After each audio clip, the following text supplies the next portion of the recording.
Sa ngalan ng Ama, ng Anak, ng Diyos, Espiritu Santo. Amen. Ang mabuting balita ng Panginoon ayon kay San Mateo. Puri sa iyo, Panginoon. Ganito ang pagkapakanap kay Jesucristo. Si Maria na kanyang ina at si Jose na nakatakda ng pakasal. Ngunit bago sila nakasal, si Maria ay natagpo ang nagdadalang tao. Ito'y sa pamamagitan ng Espiritu Santo. Isang taong matuwid itong si Jose, nakatsang magiging asawa.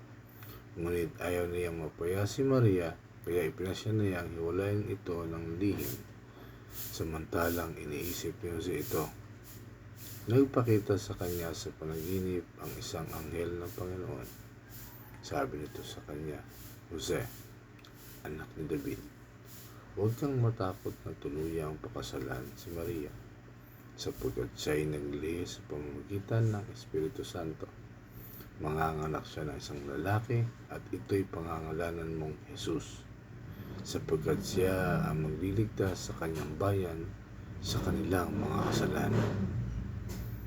Nangyari ang lahat ng ito upang matupad ang sinabi ng Panginoon sa pamamagitan ng propeta. Manglilihi ang isang dalaga at manganganak ng isang lalaki at tatawagin itong Emmanuel, na ang kahulugay kasama natin ng Diyos. Nang magising si Jose, sinunod niya ang utos ng anghel ng Panginoon. Pinakasalan niya si Maria, ngunit hindi ginalaw ni Jose si Maria hanggang sa maipanganak nito ang isang sanggol na lalaki na pinangalanan niyang Jesus. Mga kapatid, ang mabuting balita ng ating Panginoon. Pinupuri ka namin, Panginoon sa Kristo. Magandang umaga mga kapatid. Ngayon ay araw ng Huwebes, December 18. Konting tulog na lang at Pasko na po. Hindi na ako nakatulog eh. So ngayon ay alas 5 pasado ng umaga. Nagsimba si Mrs. Hindi naman ako makakabalik ng higaan para makatulog na. So sabi ko, kailangan ko lang magbasa ng mabuting balita ngayong araw na to at ipamahagi na rin. Yun po yung layunin natin. Yun po yung ginagawa natin kung saan pinapalagyan po natin ang mabuting balita ng ating Panginoon. Kung saan yung araw nga po na ito, ang ating mabuting balita ay tungkol po sa pagdadalang tao ni Nang Maria kay Jesus, at kung saan ay nagpakita na po ang anghel ng Panginoon kay Jose sa panaginip niya, dahil nga po ay pinalo niyang hiwalayan si Maria dahil nalaman niya ito nagdadalang tao. Siguro inisip niya sa sarili niya, paano ko papakasalan yung tao nagdadalang tao na hindi akong ama, diba? So inisip niya at palihim niya planong hiwalayan si Maria. Doon na nga po nagpakita yung anghel ng Panginoon na huwag kang matakot, napakasalan si Maria dahil si Maria nagdadalang tao sa pamamagitan ng Espiritu Santo. At alam naman po natin ang panahon na yon na kung saan ang pagang babae ay nagdalang tao at ito'y walang asawa, hinahatulan po ito ng kamatayan sa pamamagitan ng pagbato or stone to death. Ang hirap ng panahon na yon. Hindi po ba? Paano kaya kung hanggang ngayon nakuha natin or na-adapt natin yung ganong klase ng parusa? Ang hirap. Buti na lang hindi. Di ba? Kaya niisip-isip ko, kahit sa panahon ngayon na kung saan nangyayari yun, nangyayari po talaga yun, na kung saan minsan may mga babaeng nagdadalang tao na iniwan na kanilang mga kasintahan, pero merong handang sumagot or sumagip sa kanila para pakasalan sila. Kahit hindi sila yung ama ng dinadala ng babae.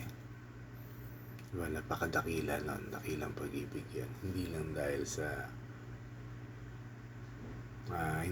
sa ayaw nilang mapahiya yung babae, kundi dakilang pag-ibig. At napakapalad ng babaeng makatagpo ng ganung lalaki na handa niyang panagutan kahit hindi sa kanya. Diba ba? Kahit yung lalaki na handang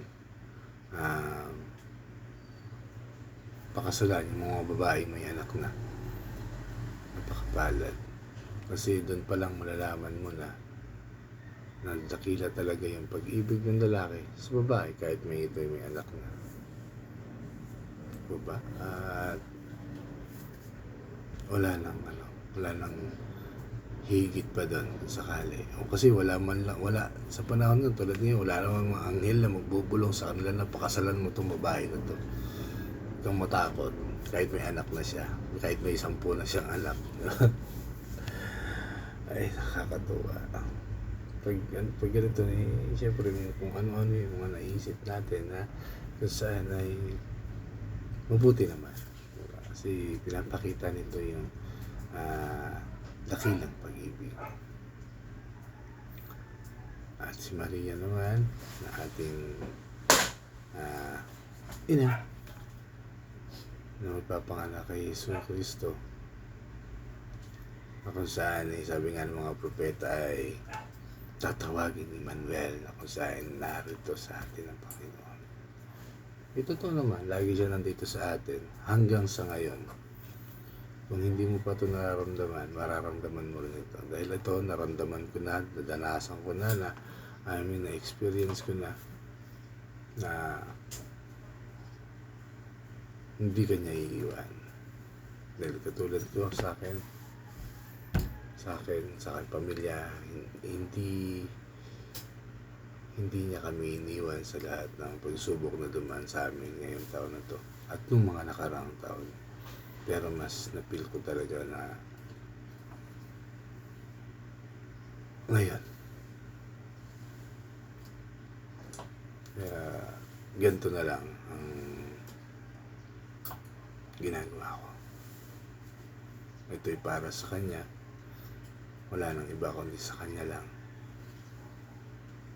Para sa pangalan ng ating Panginoon na Hesus Kristo at dakilang pag-ibig ng ating Amang Diyos na nasa langit na naghahari kasama niya at ng lahat ng mga anghel na gumagabay ang bawat isa sa atin. So, abangan niyo lang po sa sunod. Nandito na lang po ang ating video at bukas ang po rin. Bye-bye. Boom.